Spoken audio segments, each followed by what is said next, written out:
Did you know Super Smash Bros. Was originally going to be a game called Dragon King the Fighting Game for the Super Nintendo and would have used the Super Effects chip to render basic 3D graphics. It didn't feature any established Nintendo characters and was planned to be the first game in an entirely new franchise. The game was later moved to the Nintendo 64 mainly to utilize the console's analog stick and 4-man multiplayer as well as its improved graphical capabilities. While the game was in development for the N64, it was codenamed Ryuo. This came from the Ryuocho neighborhood where one of HAL's R&D centers were. Some photos were taken of the area and used as temporary backgrounds in the game. Nintendo characters replaced the existing fighters because one of the game's developers, Masahiro Sakurai, thought the game wouldn't have a good atmosphere on a home console without the inclusion of Nintendo characters. However, Sakurai didn't think this idea would be approved, so he made a prototype to convince Nintendo where Mario, Donkey Kong, Samus, and Fox would duke it out. The prototype was a success, and Nintendo approved the idea. The development of Super Smash Bros. Was set in motion with a small budget. The game had hardly any promotion when it launched in Japan and was even planned as a Japan-only release. The game was a huge success, prompting Nintendo to release it worldwide. In the Super Smash Bros. Series, several characters have either been cut during development or were considered as fighters but were never added to the games. Starting with Super Smash Bros. On the N64, Bowser, King Dedede, and Mewtwo were all playable during development but were cut before the game's release. This information comes from a list on Nintendo Japan's website where Sakurai left a few comments on the game's development. The list was of a collection of video game characters the development team wanted to see enter the Smash Bros. Series.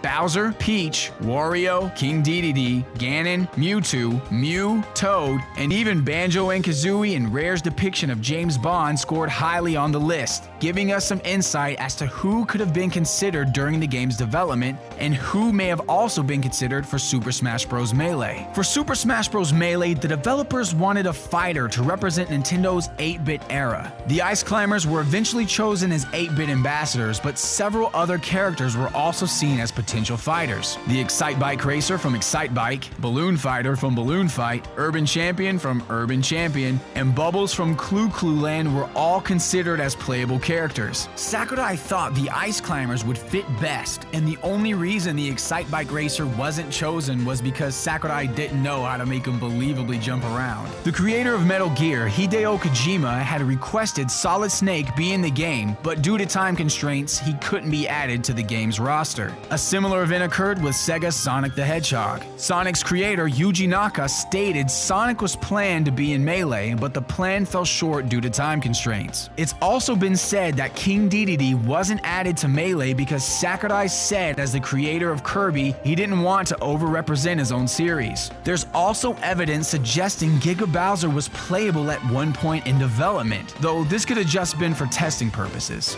There are some unused, incomplete data files on the Super Smash Bros. Brawl disc revealing several characters were cut during development. These characters include Dixie Kong, Dr. Mario, Mewtwo, Roy, Toon Zelda, and Toon Sheik. Dixie, Dr. Mario, and Mewtwo seem self-explanatory, and it's presumed that Toon Zelda and Toon Sheik would have been various forms of Tetra from the Wind Waker. Roy is thought to be Roy from Fire Emblem, but since the character listing is so vague, some have speculated this could be another character with the name Roy, such as Roy the Koopaling or Metal Gear's Roy Campbell. That said, an unused victory theme for Roy can be found in the game's data, along with a victory theme for Mewtwo. There's a listing for a character named Pra Mai, and there are two theories surrounding this name. The most common and accepted theory is that this is an abbreviation for an Ice Climber-style collaboration of Plusle and Minun, as their Japanese names are Prasule and Minun. The second theory is that this somehow links to the random character selection, as Pra Mai can loosely translate to an abbreviation of the Japanese for every player.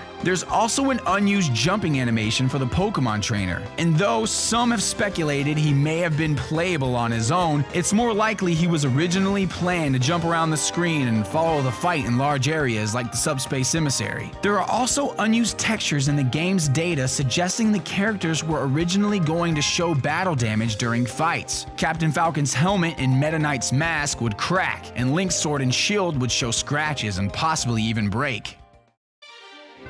Some of the trophies in the Super Smash Bros. Series contain some largely overlooked secrets. If you look carefully at the Metal Mario trophy in Super Smash Bros. Melee, you might be able to see that the image reflecting off of Mario is of the game's Yoshi's Island stage. The Metroid trophy in Melee also has an image reflecting off its body. The reflection is of the space station from the beginning of Super Metroid. The Super Smash Bros. Brawl Metroid trophy also has a hidden detail. The trophy's texture contains a small white mark that resembles the sprite of Earthbound's Mr. Saturn. It, however, can't be seen in-game as it isn't mapped to any visible area on the trophy model. If you go to the back of the Princess Daisy trophy and move the camera so it glitches through her hair, you'll be able to see a third eye on the back of her head. This eye was removed in later versions of the game. And if you inspect the bottom of Melee's Barrel Cannon trophy, you can see the characters 2L84ME. Players believe this to be a mildly cryptic message meaning, "Too late for me." That's all for today, but don't forget to subscribe to us on YouTube and follow us on Facebook and Twitter. Make sure you also check out DidYouKnowGaming.com where we post gaming trivia every single day. If you like this video, check out our other videos. And if you have ever wanted to make your own YouTube videos, make sure you watch my video game review training video. I've had some great feedback on it, and who knows, maybe you'll learn something new.